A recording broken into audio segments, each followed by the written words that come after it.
রাসেল নামে এক ভাই প্রশ্ন করেছেন, শহীদ কারা? ইদানিং অনেকের মৃত্যুর পর তাদেরকে শহীদ বলে আখ্যা দেয়া হয়। ব্যাপারটি কতটুকু সঠিক বলবেন কি? প্রিয় ভাই, রাসেলের উত্তরে আমরা বলতে চাই যে এ পৃথিবীতে আল্লাহর দ্বীনকে বাস্তবায়ন করতে যে অথবা বিজয়ী করতে যে কাফেরদের বিরুদ্ধে সশস্ত্র সংগ্রামে যে মুমিন ব্যক্তি নিহত হয় তাকে শহীদ বলে। আই রিপিট, আমি আবারও বলছি, আল্লাহর জমিনে আল্লাহর দ্বীনকে বিজয়ী করতে যে কাফেরদের বিরুদ্ধে সশস্ত্র সংগ্রামে যে মুমিন ব্যক্তি নিহত হয় তাকে শহীদ বলা হয়। সহিহ বুখারীর বর্ণনা এসছে যে সাহাবারা আল্লাহ রাসূল সাল্লাল্লাহু আলাইহি সাল্লামকে জিজ্ঞেস করেছিলেন যে, হে আল্লাহ রাসূল, কারা আল্লাহ রাস্তায় জেহাদ করছে এটা আমরা কিভাবে বুঝবো? তার উত্তরে আল্লাহর হাবিব সাল্লাল্লাহু আলাইহি সাল্লাম বলেছিলেন, মান কাতালা লিতাকুনা কালিমাতুল্লাহি হিয়াল উলিয়া ফাহুয়া ফি সাবিলিল্লাহ।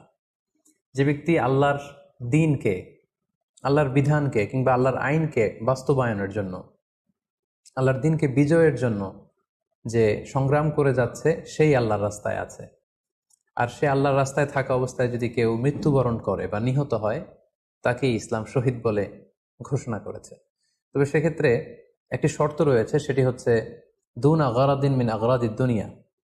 দুনিয়ার কোনো কারণে, দুনিয়ার কোনো লোভে পড়ে, দুনিয়ার কোনো স্বার্থের জন্য যদি কেউ আল্লাহ রাস্তায় জেহাদ করে মৃত্যুবরণও করে, সে শহীদের কোনো মর্যাদা বাদাম আল্লাহ তাআলার কাছে নেই।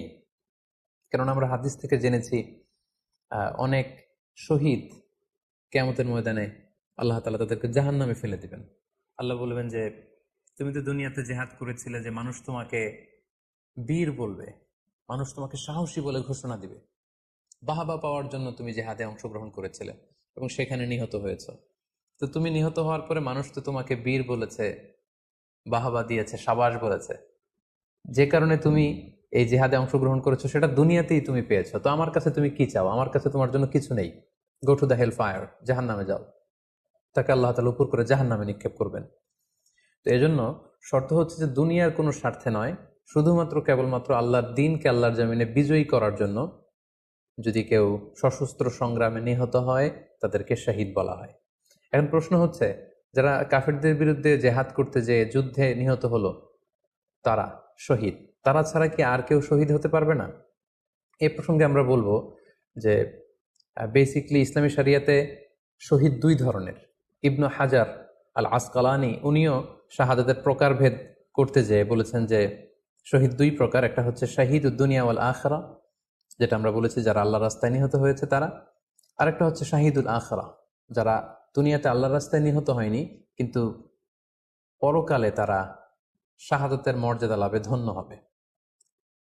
প্রথম প্রকার হচ্ছে শাহিদুদ দুনিয়া ওয়াল আখরা, যেটাকে আমরা বলি শাহাদাতে হাকিকি, মানে প্রকৃত শহীদ। এরাই হচ্ছে মূলত শহীদ। এদেরকে আল্লাহ তাআলা মৃত বলতে নিষেধ করেছেন। আল্লাহ তাআলা বলেছেন, ওয়ালা তাকুলু লিমান ইউকতালু ফি সাবিলিল্লাহি আমওয়াত বাল আহইয়া ওয়ালাকিন লা তাশউরুন। যারা আল্লাহর রাস্তায় জীবন দিয়ে নিহত হয়েছে তাদেরকে তোমরা মৃত বলো না, বরং তারা জীবিত। অন্য এক আয়াতে এসেছে, বাল আহিয়াউন ইনদা রাব্বিহিম ইউরযাকুন, তারা জীবিত এবং আল্লাহর কাছে তারা রিজিক প্রাপ্ত, আল্লাহ তাআলার পক্ষ থেকে তারা রিজিক প্রাপ্ত। তাদের মর্যাদা আল্লাহ তাআলার কাছে এত বেশি যে তাদেরকে নিহত হওয়ার পরে কোনো জানাজার আগে গোসল দিতে হয় না। তাদের রক্তাক্ত দেহটাকেই সরাসরি জানাজার পরে দাফন করে দিতে হয়, কেননা সেই ঝরঝরে রক্ত নিয়ে তারা সেদিন কিয়ামতের দিবসে আল্লাহ তাআলার দরবারে তারা হাজির হয়ে যাবে।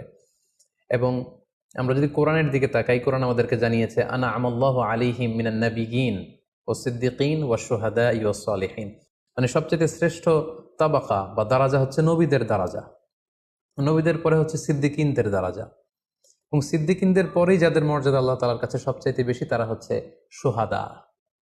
এজন্য প্রতিটি মুমিনের জীবনের আকাঙ্ক্ষা বা তামান্না থাকা উচিত তারা যেন শাহাদাতের মৃত্যু আল্লাহ তাআলার কাছে কামনা করে। এবং আমরা যদি সাহাবাদের জীবনের দিকে তাকাই তাহলে দেখবো ওনারা সবসময় আল্লাহ তাআলার কাছে শাহাদাতের মৃত্যু কামনা করতেন। সাইয়েদনা ওমর ফারুক রাদিয়াল্লাহু তাআলা আনহু আল্লাহ তাআলার কাছে সবসময় শাহাদাতের মৃত্যু চাইতেন। সহিহ বুখারীর বর্ণনা এসেছে, ওমর ফারুক রাদিয়াল্লাহু তাআলা আনহু দোয়া করতেন আর বলতেন, আল্লাহুম্মা রযুকনি শাহাদাতান ফি সাবিলিক ওয়াজআল মাউতি ফি বালাদি রাসূলিক। মানে হে আল্লাহ, আপনি আমাকে শাহাদাতের মৃত্যু নসিব করুন এবং আপনার প্রিয় হাবিবের এই শহর মদিনা শহরে আমার মৃত্যু আপনি নসিব করুন। এবং আমরা যদি ওমরে ফারুকের জীবনের দিকে তাকাই, তাহলে আমরা দেখবো যে উনি আহ, শহীদী মৃত্যু লাভ করেছিলেন।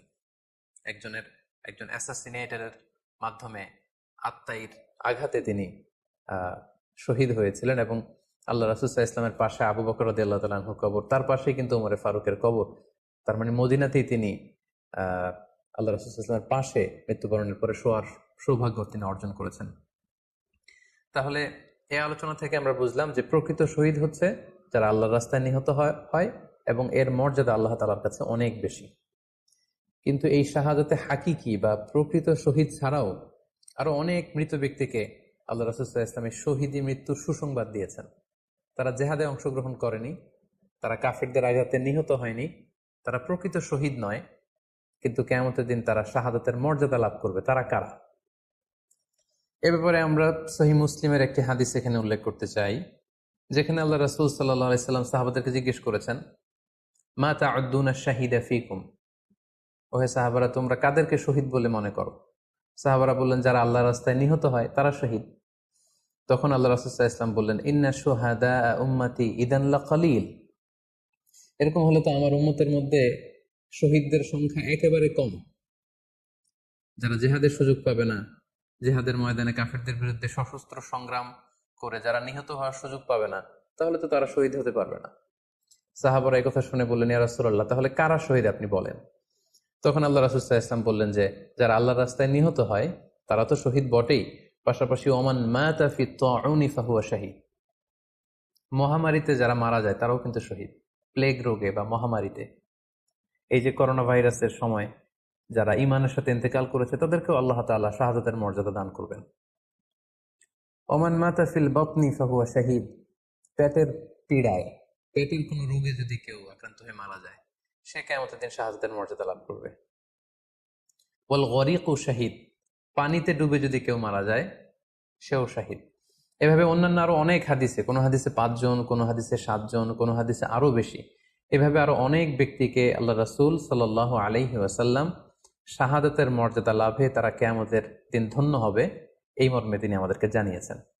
সুনানে নাসাইর একটি বর্ণনা থেকে আমরা জানতে পারি, আল্লাহর হাবিব সাল্লাল্লাহু আলাইহি ওয়াসাল্লাম বলেছেন, মান কুতিলা দুনা মাজলামাতিহি ফাহুয়া শাহীদ, অন্যায়ভাবে যদি কাউকে হত্যা করা হয়, হি ইজ ডিফেন্ডিং ইনজাস্টিস, অন্যায় প্রতিরোধে সে মারা গিয়েছে, এরকম মৃত্যুকেও তিনি শাহাদাতের মৃত্যু বলে ঘোষণা করেছেন। সুনানে তিরমিজির আরেকটি বর্ণনায় আল্লাহ রাসূল সাল্লাল্লাহু আলাইহি ওয়াসাল্লাম আরো কিছু ব্যক্তিকে শহীদ বলে ঘোষণা করেছেন। যেমন তিনি বলেছেন, মান কুতিলা দুনা দীনিহি ফাহুয়া শাহীদ, কেউ তার দিনকে হেফাজত করতে যেয়ে যদি মৃত্যুবরণ করে সে শহীদ। ওমান কুতিলা দুনা দামিহি ফাহুয়া শাহীদ, নিজের রক্ত বাঁচাতে যেয়ে যদি কেউ মৃত্যুবরণ করে শহীদ। তার সম্পদ বাঁচাতে যেয়ে যদি মৃত্যুবরণ করে সে শহীদ। তার ফ্যামিলিকে সেভ করতে যেয়ে কেউ যদি মৃত্যুবরণ করে সেও শহীদ। তার সম্মান, ইজ্জত, তার স্ট্যাটাসকে বাঁচাতে যেয়ে যদি কেউ মৃত্যুবরণ করে সেও শহীদ। আরেক বর্ণনায় আমরা জানতে পারছি, আল্লাহ রাসূল সাল্লাল্লাহু আলাইহি ওয়াসাল্লাম বলেছেন, ওয়াসাহিবুল হাদমি ফাহুয়া শাহীদ, অর্থাৎ ধ্বংসস্তূপের নিচে চাপা পড়ে যদি কেউ মারা যায় বা কোনো দেয়ালের নিচে চাপা পড়ে যদি কেউ মারা যায় সে শহীদ। ওয়াসাহিবু যাতিল জানবি শাহীদ, অর্থাৎ ফুসফুসের কোনো রোগে, লেটসে লাং ক্যান্সারে যদি কেউ মারা যায়, ফুসফুসের কোনো ভয়ানক রোগে যদি কেউ মারা যায় সে শাহীদ, শহীদের মর্যাদা পাবে। আল হারিকু শাহীদ, আগুনে পুড়ে যদি কেউ মারা যায় সেও শহীদ। ওয়াল মারআতু তামুতু বিজুমইন শাহীদ, বাচ্চা পেটে ধারণ করেছে, অর্থাৎ গর্ভবতী মা যদি এই প্রেগনেন্সির কারণে কিংবা বেবি ডেলিভারি করতে যেয়ে যদি মারা যায় সেও কিন্তু শহীদদের কাতারে দাঁড়াবে। এভাবে আমরা বিভিন্ন হাদিসের আলোকে এবং আল্লাহ রাসূল সাল্লাল্লাহু আলাইহি ওয়াসাল্লামের সুসংবাদ বাণীর আলোকে আমরা বুঝতে পারি যে আল্লাহর রাস্তায় যারা জেহাদ করে আল্লাহর দ্বীনকে বিজয়ী করতে যে মৃত্যুবরণ করেছে তারা হচ্ছে প্রকৃত শহীদ। তাদের মর্যাদা আল্লাহ তাআলার দরবারে অনেক অনেক বেশি। কিন্তু এই শহীদ ছাড়াও আরো অনেক ধরনের মৃত্যুকে আল্লাহর হাবিব সাল্লাল্লাহু আলাইহি ওয়াসাল্লাম শাহাদাতের মৃত্যুর সাথে ঘোষণা করেছেন। সো যারা জেহাদে মারা গেল তারাই শহীদ, বাকিদেরকে শহীদ বলা যাবে না, এই কথাটি ঠিক নয়। বরং আল্লাহ রাসূল সাল্লাল্লাহু আলাইহি ওয়াসাল্লাম নিজেই চেয়েছেন, তিনি বলেছেন যে তোমরা যদি শুধু এই এক শ্রেণীকে শহীদ বলো তাহলে তো আমার উম্মতের মধ্যে শহীদের সংখ্যা একেবারে কম। আর আমি চাই আমার উম্মতের মধ্যে থেকে অনেক সংখ্যক লোক এই শাহাদাতের দারাজা, এই মর্তবা, এই মর্যাদা লাভ করে ধন্য হোক। তাই আমরা যে কেউ একটি বর্ণনার কথা বললাম, এছাড়াও আরো অনেকগুলো বর্ণনা আছে।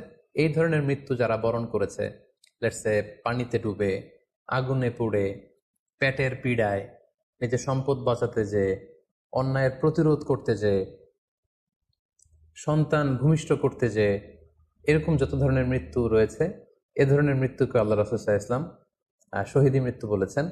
এবং কিয়ামত দিবসে এই সমস্ত লোকেরাও তারা শাহাদাতের মর্যাদা লাভে ধন্য হবে ইনশাআল্লাহ। আশা করি প্রশ্নের উত্তর আপনি পেয়েছেন। আল্লাহ তাআলা আমাদের সবাইকে সঠিকভাবে ইসলাম জানার, বোঝার এবং সে অনুযায়ী মানার তৌফিক দান করুক। হাযা মা ইনদি ওয়াল ইলমু ইনদাল্লাহ আলাইহি তাওয়াক্কালতু ওয়া ইলাইহি উনীব। ওয়াসসালামু আলাইকুম ওয়া রাহমাতুল্লাহি ওয়া বারাকাতুহু।